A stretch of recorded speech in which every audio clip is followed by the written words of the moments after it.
हमारी टीम पहुंची है चंपावत और मिलते हैं यहाँ एक लेजेंडरी व्यक्तित्व से।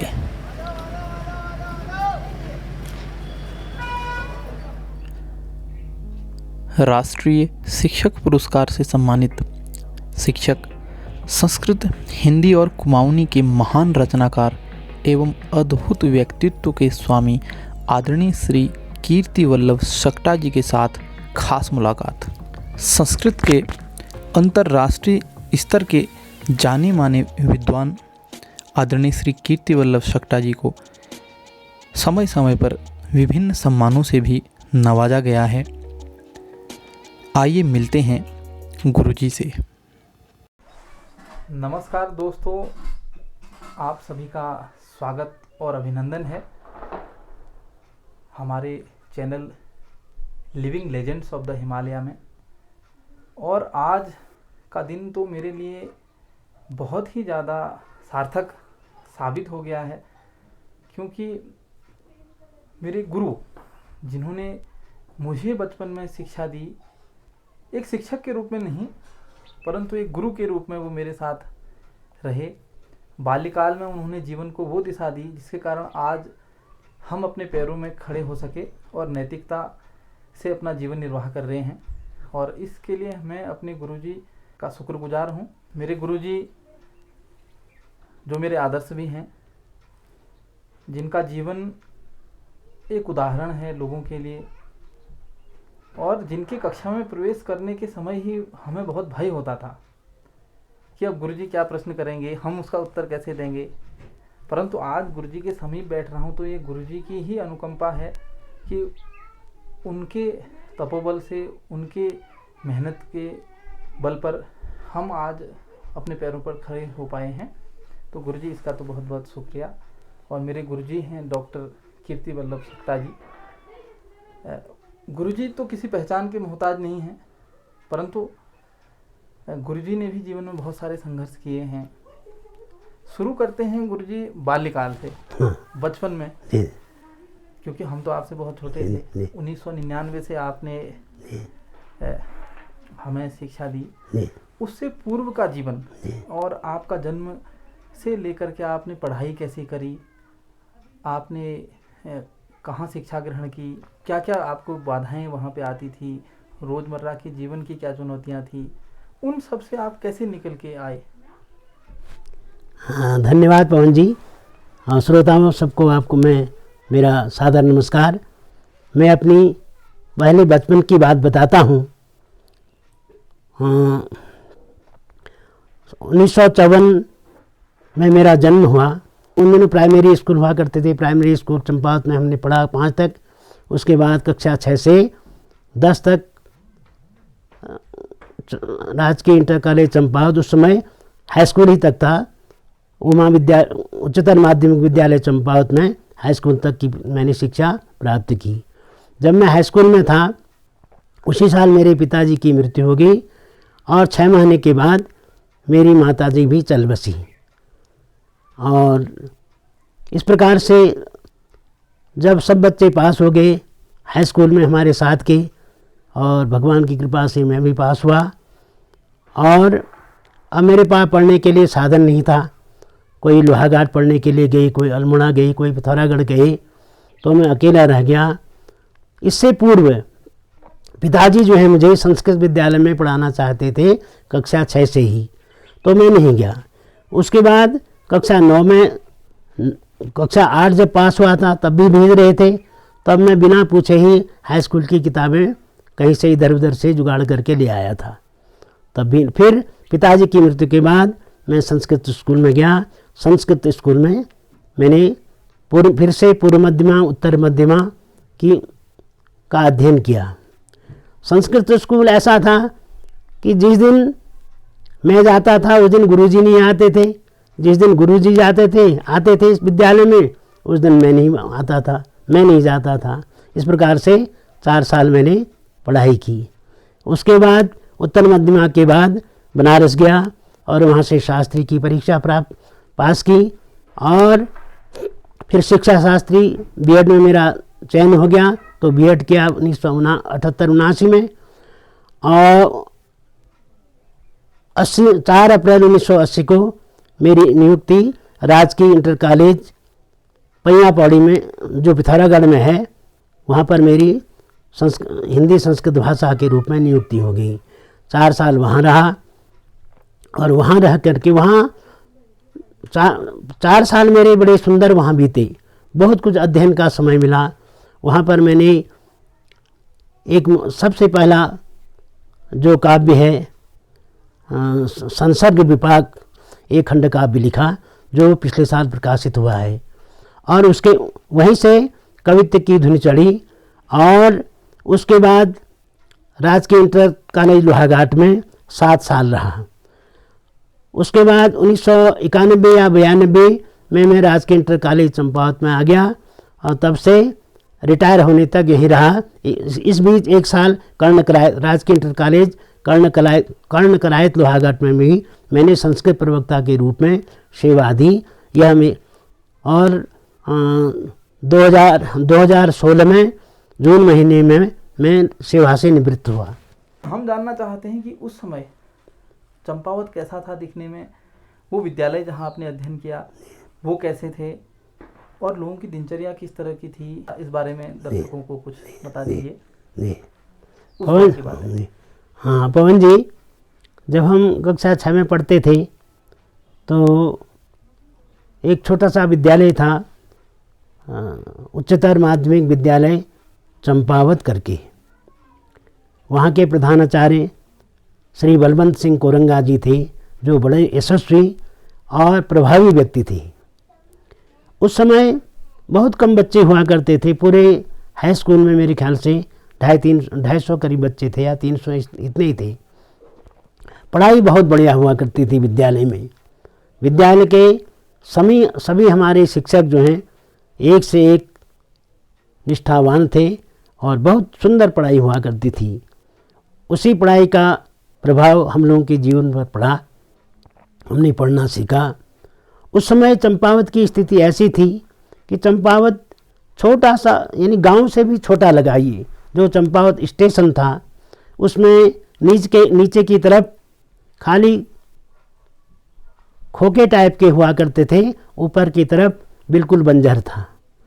और जो 2 बाज़ार थी, ऊपर मल्ली बाज़ार, तल्ली बाज़ार, उसमें भी कुछ नहीं था। और धीरे धीरे विकास होते होते यह सब चंपावत इतना बड़ा बन गया। उस समय की बहुत यादें आती हैं। उस समय यानी कि जहाँ पर आजकल ये तिवारी जी की दुकान वगैरह हैं, तिवारी जहाँ पर बस अड्डा है, उससे भी पहले से राजकीय इंटर कॉलेज पहुँचने तक कोई भी दुकान नहीं हुआ करती थी, और कोई भी आदमी नहीं दिखते थे। मुझे बड़ी याद है एक बार की, जब हम मेरे ख्याल से 4 या 5 में पढ़ते थे। उस समय एक मिलिट्री का कोई व्यक्ति, उस समय चाइना वार हो रहा था, मिलिट्री का एक कोई व्यक्ति सफ़ेद मोटरसाइकिल में आया। फटफट करती हुई वह मोटरसाइकिल जो है स्टेशन में रुकी, तो उसको देखने के लिए सारे बच्चे, सारे लोग जो हैं दौड़ पड़े, उमड़ पड़े, चारों ओर से घेर लिया उसको। मैंने कि सबसे पहली वह मोटरसाइकिल थी सफ़ेद रंग की, सभी ने देखी, ऐसे उमड़ पड़े उसको देखने के लिए कि जैसे कोई विशेष चीज़ आ गई हो। हमारे दर्शकों को पता है हाँ, कि आप संस्कृत के तो कुमाऊं क्षेत्र में, या कहें भारतवर्ष में ही आपका नाम है। संस्कृत को आपने आगे बढ़ाया है, और हिंदी भाषा के भी आप अव्वल दर्जे के रचनाकार हैं।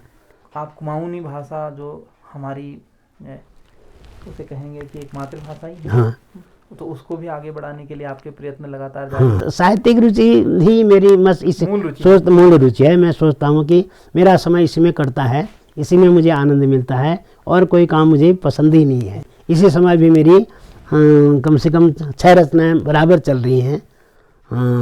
ये कि इसको सुनाऊँ? हाँ, एक रचना सुना दीजिए, फिर चर्चाएं आगे बढ़ते हैं। ठीक। एक रचना मेरी पहाड़ी में हो रही है, पहाड़ी बहुत में सुंदर, बहुत ही घटको सुंदर। महाकाव्य। वाह। इस घटोत्कच पर मैंने संस्कृत में एक नाटक लिखा है, घटोत्कच बनम। उसमें लाल बहादुर शास्त्री विश्वविद्यालय दिल्ली से संदीप सेमवाल नाम के छात्र जो हैं शोध प्रबंध लिख रहे हैं, और इसमें घटोत्कच की ही कहानी है। और संसर्ग सुमन एक हिंदी में खंड काव्य है, उसमें भी, उस खंड काव्य में भी घटोत्कच की ही कथा है। और एक हिंदी में, संस्कृत में देवभूमि वैशिष्टम करके एक चंपू काव्य लिख रहा हूँ, उसमें भी घटोत्कच की कथा है। और एक घटोत्कच महाकाव्य, यह जो है लिखने जा रहा हूँ, इसका मैं थोड़ा पाठ करना चाहता हूँ। हे सिद्धि दिन्या गणनाथ तेरी, करूँ पूजा खुट में पड़ी बे। लखूं जिलमी रसपूर्ण है जो, यो इच्छ मेरी विनती तुम थे। घटोत्कच की धरती छ मेरी, युष्वानि श्वानी कसी हो रंगीली। काली जी का बेकथा यो मेरी, छनाम प्यारो घट को रसीलो। कोचो महाभारत काव्य गाथा, साथ बतूमा नसखंड जोड़ी। यानी मानस खंड में जो घटोत्कच कथा है और महाभारत में जो घटोत्कच की कथा है, उसको जोड़ करके यह कुमाऊनी खंड महाकाव्य बन रहा है। कुमाऊनी में रचना बनाबे, बिछू सबों के उपहार भारी। ये इसका मंगलाचरण है। बहुत ही सुंदर है। तो हाँ। इसको तो पूरा सुनने की इच्छा है, परंतु प्रकाशित हो जाएगा ये अभी पूर्ण रूप से। हाँ, अभी तो एक ही खंड भी नहीं बना है, बनेगा धीरे धीरे। आप ये बहुत ही सुरीला अभी आप न केवल शब्दों का संयोग है, हमें वो उस दौर में चले जा रहे हैं जब हम कक्षा में बैठते थे, और आप हमें, मुझे तो आपके जो आपने श्लोक कहते थे आप, वो आज भी याद है। जी। वो श्लोक आप कहते थे कि कल ये विद्यार्थी इतने श्लोक याद करके लाएंगे। और वो श्लोक सुभाषितानी के थे, गीतामृतम के थे, वो आज भी याद है। क्योंकि और उनमें उन श्लोकों को आप कहते थे याद करो, और आप उनके अर्थों को बहुत अच्छे से उनकी व्याख्या करते थे कक्षा में। उससे क्या होता था कि हम लोग गहराई से चिंतन कर पाते थे, और जीवन में सही क्या है, गलत क्या है, इसका अंदाजा बाल्यकाल में लग जाता था। और केवल ऐसे नहीं, आप तो केवल ऐसे नहीं पढ़ाते थे कि खाली उसको सिलेबस करते, आप पूरे मनोयोग से पढ़ाते थे। तो आप अपने एक बार आपके जो शैक्षणिक जीवन है उसके बारे में भी आप बताइए, क्योंकि बहुत सारे लोगों को तो आपके बारे में पता है कि आप एक प्रसिद्ध रचनाकार हैं, परंतु मेरी नजरों में तो आप सर्वश्रेष्ठ शिक्षक रहे हो मेरे लिए। हाँ जी, एक शिक्षक के रूप में। जी पवन जी, मैंने अपने अध्यापन काल में बच्चों के प्रति मेहनत तो की, लेकिन मेरा एक स्वभाव ऐसा था कि जिससे बहुत सारे जो आधुनिक बच्चे हैं वो उसको ग्रहण नहीं कर पाते थे। ये समझूं कि मेरा ही दुर्भाग्य है या बच्चों का है, लेकिन मैंने बहुत मेहनत की, उसका परिणाम भी मुझे मिला। राष्ट्रीय शिक्षक अध्यापक पुरस्कार मुझे प्राप्त हुआ, यह उसी की देन है। और बहुत सारे बच्चे मुझे अभी भी याद करते हैं, जैसे आप पवन जी हैं, और इसी तरह से अनेक लोग हैं। परंतु जो मेरे सानिध्य में रहे, जिन्होंने मेरे सानिध्य में विशेष रूप से संस्कृत घर में पढ़ी, वे लड़के आगे पहुँचे हैं। जैसे ललित मोहन पांडे हैं एक, वो संस्कृत में उन्होंने घर से पढ़ी और बनारस में मेरे बच्चे के साथ रहे, और मैंने ही उनको शिक्षा निर्देशन किया। आज वे दिल्ली विश्वविद्यालय में पढ़ा रहे हैं। इस प्रकार से अन्य भी कई छात्र हैं जो मुझे याद करते हैं, और वे कहते हैं कि आपके जो मार्ग निर्देशन हमें मिला है वह काफ़ी अच्छा है। और आप एक बैग लेके आते थे जी जी जी और वो आप एक छड़ी लेके आते थे, जी जी जी वो उस बैग में ही आ जाती थी। जी जी छड़ी इसलिए डराने के लिए रहती ये थी तो बहुत ही दिलचस्प बात है, जी जी डराने के लिए। लेकिन वो छड़ी आपने उसकी संकल्पना कैसे करी कि वो छड़ी इतनी छोटी होगी और वो उस बैग में समा जाएगी, नहीं, और उसका बारे में जरा बताइए।